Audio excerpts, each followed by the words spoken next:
ছিংগাপুৰতকৈ ডাঙৰ চহৰ এখন কল্পনা কৰকচোন। এখন সম্পূৰ্ণ উন্নত প্ৰযুক্তিৰে চলা চহৰ, যিখন সম্পূৰ্ণৰূপে এআইৰে চালিত হয়, য'ত প্ৰদূষণ কৰিব পৰা একো ব্যৱস্থা নাথাকে। এখন ৱৰ্ল্ড ক্লাছ চিটি।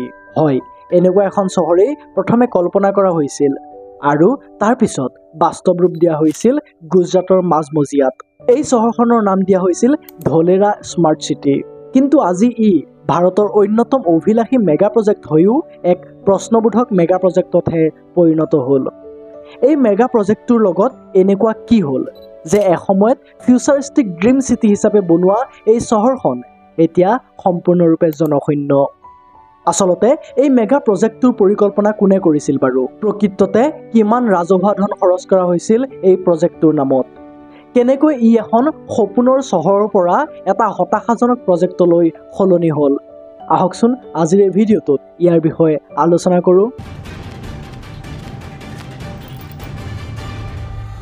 ঔদ্যোগিক বৃদ্ধিৰ লক্ষ্য আগত ৰাখি দিল্লী মুম্বাই ঔদ্যোগিক কৰিডৰৰ অংশ হিচাপে জন্ম দিয়া হৈছিল ধলেৰা স্মাৰ্ট চিটিৰ ধাৰণাটো।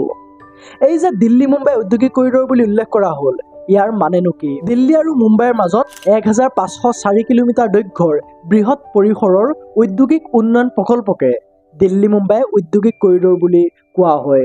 ইয়াৰ লক্ষ্য হৈছে উৎপাদন, লজিষ্টিক আৰু বাণিজ্য বৃদ্ধিৰ বাবে বিশ্বমানৰ আন্তঃগাঁথনিৰ সৈতে উচ্চ প্ৰযুক্তিৰ ঔদ্যোগিক অঞ্চল সৃষ্টি কৰা। যদি দিল্লী মুম্বাই ঔদ্যোগিক কৰিডৰৰ বিষয়ে বুজি পালে, তেন্তে আহোঁ ধলেৰা চিটিৰ কথালৈ।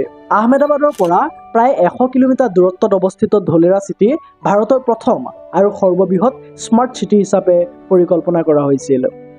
পৰিকল্পনা মতে ইয়াত থাকিব লাগিছিল চালকবিহীন পাব্লিক ট্ৰেন্সপৰ্ট, মাটিৰ তলত ৰাস্তা, 100% সেউজ শক্তি ব্যৱস্থা, অতি আধুনিক ঔদ্যোগিক অঞ্চল, IoT আৰু বিগ ডাটা ব্যৱহাৰ কৰি এটা স্মাৰ্ট গভৰ্নেন্স চিষ্টেম। মাননীয় নৰেন্দ্ৰ মোদী যেতিয়া গুজৰাটৰ মুখ্যমন্ত্ৰী আছিল, তেতিয়াই এই চহৰখনৰ পৰিকল্পনা কৰা হৈছিল আৰু 2015 চনত ইয়াৰ কাম আৰম্ভ কৰা হৈছিল। 920 বৰ্গ কিলোমিটাৰ এলেকাত এই চহৰখনৰ পৰিকল্পনা কৰা হৈছিল, যিটো এলেকা মুম্বাইতকৈও দুগুণ। এই প্ৰকল্পটোৰ বাবে বাজেট নিৰ্ধাৰণ কৰা হৈছিল প্ৰায় 1.5 লাখ কোটি টকা। এই বাজেটৰ টকা ক'ৰ পৰা আহিব?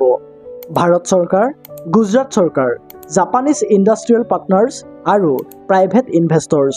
এই প্ৰকল্প পৰিচালনাৰ বাবে মূল এজেন্সি হিচাপে the Dholera industrial city development limited, চমুকৈ DICDL গঠন কৰা হৈছিল। 2023 চনলৈকে চৰকাৰে ইতিমধ্যে ভূমি অধিগ্ৰহণ, পথ, উপযোগিতা আৰু প্ৰাৰম্ভিক আন্তঃগাঁথনিৰ বাবে 3000 কোটিৰো অধিক ধন ব্যয় কৰিছিল। পথ নিৰ্মাণ কৰা হ'ল, নিষ্কাশন ব্যৱস্থা স্থাপন কৰা হ'ল, পাৱাৰ গ্ৰিড আৰু এখন সৌৰ উদ্যান গঢ়ি তোলা হ'ল। কিন্তু এইখিনিতে লাগিল খেলিমেলিটো। ইমান টকা খৰচ, ইমান পৰিকল্পনা কৰা, ইমান সপোন দেখাৰ পিছতো কিন্তু এতিয়া এই চহৰখন সম্পূৰ্ণৰূপে খালী। কোনো ভিৰ নাই, কোনো উদ্যোগ নাই, কোনো বাসিন্দা নাই। কিন্তু কিয় ধলেৰা চিটি ফেইল হোৱাৰ কেইবাটাও কাৰণ আছে। প্ৰথম কথাটো হ'ল যে লোকেশ্যন প্ৰব্লেম। যিকোনো ডাঙৰ চহৰৰ পৰা ধলেৰা বহু দূৰত। আহমেদাবাদৰ পৰা 100 কিলোমিটাৰ দূৰত্বত ই অৱস্থিত। কোনো উপযুক্ত ৰেল বা মেট্ৰ' সংযোগ নাই। যাতায়াতৰ তেনেকুৱা সুবিধা নাই বাবেই কোনো মানুহ তালৈ স্থানান্তৰিত হ'ব নিবিচাৰে। দ্বিতীয়তে তাৎক্ষণিক চাহিদা নাই। উদ্যোগ আৰু বিনিয়োগকাৰীক মাটি দিয়াৰ প্ৰতিশ্ৰুতি দিয়া হৈছিল যদিও তাত ইনভেষ্ট কৰিবলৈ একোৱেই নাছিল। গতিকে তেওঁলোকে এখন খালী চহৰত ইনভেষ্ট কিয় কৰিব? তৃতীয়তে ভূমি অধিগ্ৰহণত পলম হোৱা। এই প্ৰকল্পৰ বাবে যিখিনি মাটি ব্যৱহাৰ কৰাৰ কথা আছিল, সেইখিনি গাঁৱৰ মানুহৰ পৰা বলপূৰ্বকভাৱে কিনি লোৱা হৈছিল। সেইকাৰণে গাঁওবাসীয়ে ইয়াৰ বিৰুদ্ধে প্ৰতিবাদ কৰিছিল। এইবোৰৰ কাৰণেই আইনী প্ৰক্ৰিয়াৰ মাজেৰে আহোঁতে অগ্ৰগতি লেহেমীয়া হৈছিল। চতুৰ্থতে আমোলাতান্ত্ৰিক ৰেড ট্ৰেপ। ৰাজ্য আৰু কেন্দ্ৰীয় চৰকাৰৰ মাজত সংযোগ দুৰ্বল হোৱাৰ কাৰণে অনুমোদন প্ৰক্ৰিয়া লেহেমীয়া হৈছিল।